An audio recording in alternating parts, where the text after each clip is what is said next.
Capítulo 18. No volví a ver a Ezequiel por meses. Durante ese lapso, su figura crecía dentro de mí, rodeada de un halo de misterio. Misterio que me apasionaba develar. Nunca supe si la atracción que ejercía sobre mí respondía al hecho de haber disfrutado su compañía o a que mi padre me hubiese prohibido verle. Lo seguro es que durante esos meses no pude tolerar a mi padre. Nuestra vida circulaba por los caminos habituales. Jugábamos al ajedrez, escuchábamos música clásica, es decir, lo de siempre. Pero yo no podía soportar la sola idea de permanecer en una habitación a solas con él. No lo odiaba, pero era un sentimiento sumamente confuso. Supongo que hay un momento de la vida en que nuestros padres se nos revelan tal cual son, sin secretos. Yo no podía entender su actitud con Ezequiel. Me parecía terriblemente injusto, pero jamás tuve el valor para preguntarle nada. Hoy, tantos años después, yo creo que si le hubiese manifestado lo que me pasaba, la situación hubiese sido distinta, pero yo tenía 11 años. Él era un adulto. A él le correspondía dar ese paso, el paso que hay de la autoridad a la confianza. Estuve angustiado sin saber con quién hablar, ni qué hacer. Una tarde vi a mi madre en el jardín y me acerqué. Cortaba hierbas. ¿Te ayudo?, le dije. Sí, claro, contestó, alcanzándome unas tijeras. Corta el tomillo. Nos quedamos un rato en silencio, envueltos en el perfume de las hierbas, hasta que le pregunté: ¿por qué nunca hablamos de Ezequiel?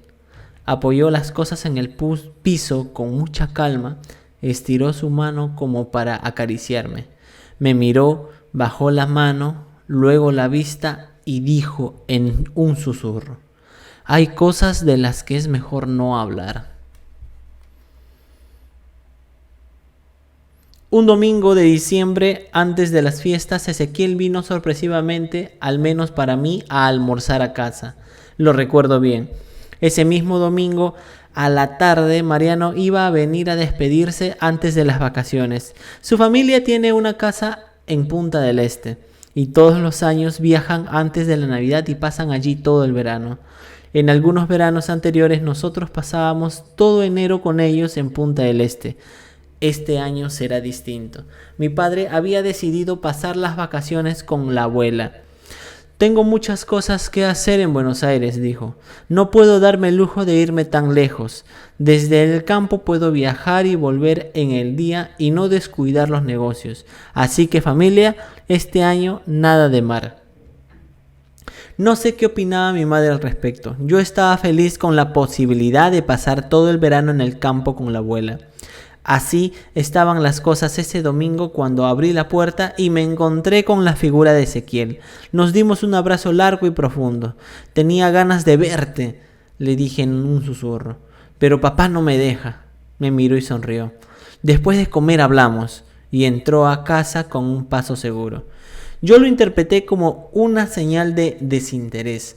No sé qué estaba esperando que hiciera. Tal vez que me rescatara de esa casa donde me sentía profundamente infeliz. Después, pensándolo bien, me sentí como un imbécil por eso. El almuerzo transcurrió lentamente, casi sin hablar, o hablando solo de las vacaciones y de las fiestas. Ezequiel contó que quería pasar fin de año con nosotros en el campo. Pensaba irse de vacaciones en febrero con unos amigos a Villa Gesell.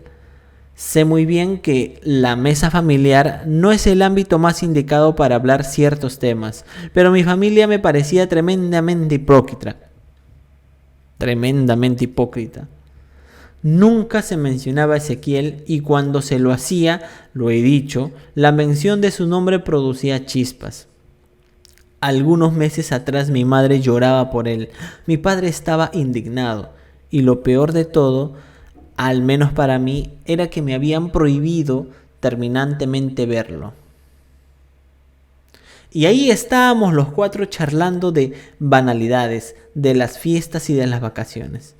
No te creí tan falso, le dije con sorpresa para él y para mí, un rato después del café, cuando nos encontrábamos sentados bajo los pinos en el parque de la casa. No te entiendo. ¿Por qué lo decís? Por todo eso, dije señalando la casa. Deliciosa comida, mamá. Pasemos las fiestas juntos, papá. Le contesté parodiando su voz. Creo que estás confundido. Hizo un largo silencio y prosiguió. La comida de mamá siempre es deliciosa. Y sí, quiero pasar fiestas con ustedes. Y se rió. Se rió muy fuerte. A mí me indignó. Pero a mí no me dejan verte. Nunca te nombran. Y si lo hacen no es para nada bueno. ¿Me vas a decir que no te das cuenta de eso? Sí, claro que lo sé. No me subestimes. Pero eso no significa que yo no los quiera ni que ellos no me quieren a mí.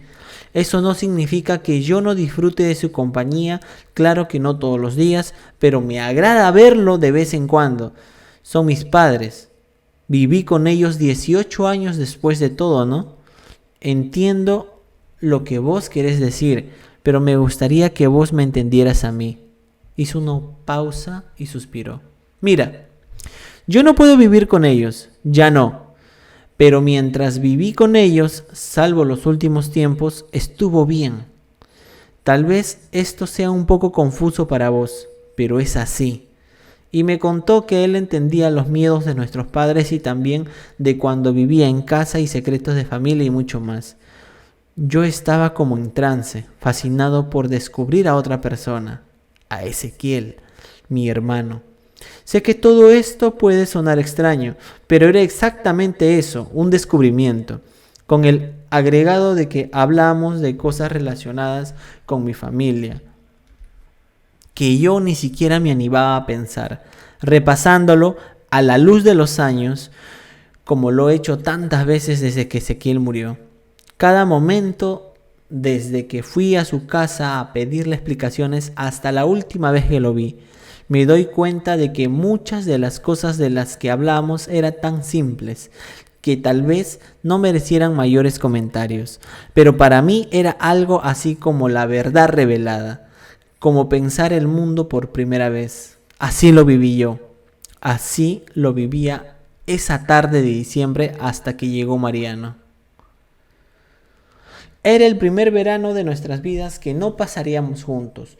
No sabíamos que el año anterior había sido el último. Supongo que una mezcla de la felicidad que tenía después de la tarde con Ezequiel y la excitación de Mariano ante la proximidad de sus vacaciones generaron una química extraña. Pusimos el compact disc de Dire Straits y nos sentamos en el piso de mi cuarto apoyados en la cama. Pasamos toda la tarde charlando con una intimidad que nunca habíamos tenido. Él me contó cosas de su familia y de su hermana. Yo le conté cosas de la mía y algunas de las cosas de las que hablamos con Ezequiel. Y también nos reímos mucho. Nunca la había pasado tan bien con él. Atardeció, el reflejo anaranjado del sol bañaba la habitación. El equipo de audio ya estaba apagado. Estuvimos un rato en silencio y Mariano me contó que estaba enamorado de María Eugenia, una compañera nuestra desde el jardín de infantes. Algo que jamás hubiera sospechado, ni que estuviera enamorado de María Eugenia ni de nadie. Mariano estaba eufórico porque ella también viajaba a Punta del Este y él pensaba declarársele. Supongo que fue el resultado de todo. La charla con Ezequiel, la confesión de Mariano, lo que me animó a contárselo a pesar de haberme jurado no decírselo a nadie. Ya sé por qué están enojados con Ezequiel. Mariano me dedicó una mirada invitando a seguir. Porque tiene sida. Se quedó en silencio. No preguntó nada. Yo lo imité. Supongo que no lo vas a ver más, dijo al rato como en un susurro. Claro que lo voy a seguir viendo. Es mi hermano. Su cara se transfiguró y se puso roja. No seas ridículo. Nunca fue tu hermano. Durante años no te importó. No lo veas más. ¿No te das cuenta que te podés contagiar? Vos sos ridículo. Es imposible que me contagie. Mariana me miró indignado. Es tarde, dijo y se fue. La magia se había perdido. Nunca más volví a mi casa. Un par de días antes de Navidad nos fuimos al campo. Pasamos Nochebuena, solos con la abuela. Para fin de año llegaron algunos de mis tíos y Ezequiel. Yo estaba feliz al ver tanta gente. Era mucho más fácil poder pasar el tiempo charlando con Ezequiel. Ya no tenía dudas. Me sentía bien con él, disfrutaba de su compañía. Esos 4 días caminamos por el campo, cabalgamos, hablamos sentados en la sombra de un sauce llorón. Una de esas tardes lo estaba ayudando a preparar café, cuando se rompió una taza que le cortó la mano. Me quedé inmóvil y Ezequiel también. Miraba la sangre y la taza y en ese momento pensé en Mariano y si tenía razón. Creo que Ezequiel percibió mi miedo, pero nunca me hizo ningún comentario al respecto. Ese fin de año fue la primera vez que me dejaron tomar alcohol, una copa de champán en el brindis de la noche. Recuerdo esos días con sumo placer. Cuando se fue Ezequiel y nos quedamos solos mis padres, la abuela y yo, ya había tomado la determinación de hacer algo para verlo más. No sabía qué ni cómo. Lo que sí sabía es que fuera lo que fuera que me acercaba a Ezequiel, el misterio, la curiosidad o lo que fuera, era un vínculo auténtico, verdadero. Y tenía que encontrar la forma de que no se rompiera. Pasó todo el verano sin que se me ocurriera nada. En marzo tendría la respuesta. Nosotros volvimos del campo una semana antes de clases. Lo primero que hice al llegar fue llamar a Mariano. Quería que me contara cómo le había ido en sus vacaciones y con María Eugenia. Llamé varias veces a su casa y nunca pude dar con él. Tampoco contestó a mis llamados. Eso me extrañó muchísimo. Habitualmente después del colegio nos hablábamos por teléfono, rara vez no lo hacíamos. Y esa vez, que hacía 3 meses que no nos veíamos, no me contestaba. No encontraba la explicación, pero esa semana mi madre me pidió que le ayudara con la casa y con el jardín. Su obsesión, que después de tantas ausencias suya estaba bastante deteriorado y creí que a Mariano me podía sucederle algo similar, esperaba el primer día de clases con ansias. Era tantas las cosas que tenía para contarle. Llegué muy temprano al colegio y me quedé en la puerta esperándole. Lo vi llegar desde lejos de la mano de María Eugenia y me alegré por él. Cuando llegué a mi lado me saludó con un hola, frío e impersonal. Pasó caminando casi sin mirarme y fue a buscar un lugar al lado de María Eugenia. Todos mis compañeros estaban extrañados. Nos habíamos sentado juntos todos los años anteriores y ahora yo me sentaba solo, a 3 bancos de distancia. Me evitó en todos los recreos. Yo no salía de mi asombro hasta que me di cuenta de que me estaba haciendo pagar mi culpa. Joel era el hermano del sidoso. Al volver a mi casa me encerré en mi cuarto a llorar por la tarde. Esa iba a ser la primera de las muchas muestras de intolerancia que recibiría durante lo que me quedaba de vida a Ezequiel. No podía entender la actitud de Mariano y no tenía el valor de ir a pedirle explicaciones. En los entrenamientos y en educación física evitaba tocarme. El hecho de pensar que lo vería ignorarme durante todo el año escolar, los entrenamientos de rugby y el colegio secundario, en el colegio que habían estudiado nuestras familias desde el jardín de infantes hasta el secundario, nuestros padres formaban parte de la asociación de exalumnos. Me partía el alma.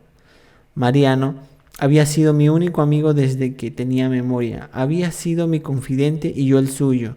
Que ahora me diera la espalda era algo que no podía comprender. Me sentía solo, definitivamente solo.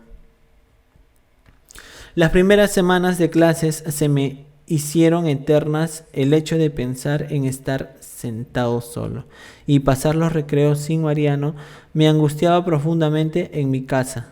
Me preguntaban qué pasaba con Mariano y qué no, y que ya no veía como antes. Y yo lo explicaba gracias a su relación con María Eugenia. A principios de abril logré sobreponerme a la situación y armarme una coraza para que pareciera que no me importara. Los demás chicos de la clase no habían preguntado qué había pasado entre nosotros, y los dos, cada uno por su lado, contestamos lo mismo, que nos habíamos peleado. Debo reconocer que en ese momento, a pesar que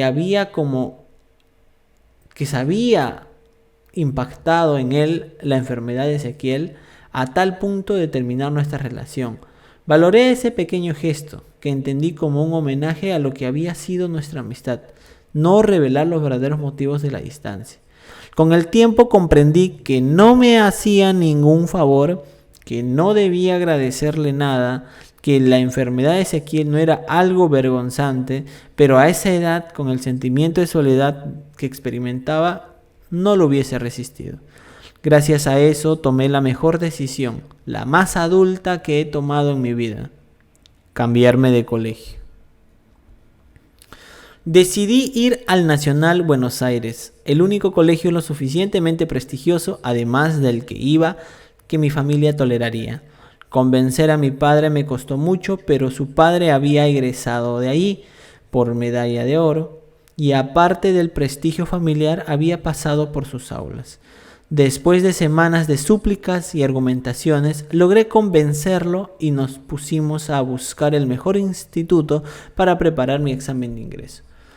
Mi padre me advirtió que el ingreso era serio, que era mucho lo que había en juego, mucho lo que estudiar, que le tendría que dejar el rugby, que era una de las cosas que yo quería, un lugar donde evitar a Mariano, y no toleraría bajo ningún concepto mi fracaso. Encontramos el instituto, el mejor, el más caro, pero mis padres esos dos conceptos son sinónimos, y me inscribí. El instituto quedaba a 5 minutos de viaje de la casa de Ezequiel. Cuando murió Ezequiel, descubrí que la tristeza me quedaba bien, que tal vez era mi estado natural. Comencé a usar ropa negra, a leer poetas malditos. Todos los días me recitaba un poema de Rimbaud que dice: ay, en fin, cuando uno tiene hambre y sed, alguien os expulsa. Mis compañeros de curso también tenían por momentos un aire triste o melancólico. Quizás la adolescencia sea en sí una etapa triste, el dolor de dejar atrás la niñez para convertirse en algo que ya somos, hombres, mujeres, solo virtualmente. Realmente no lo sé.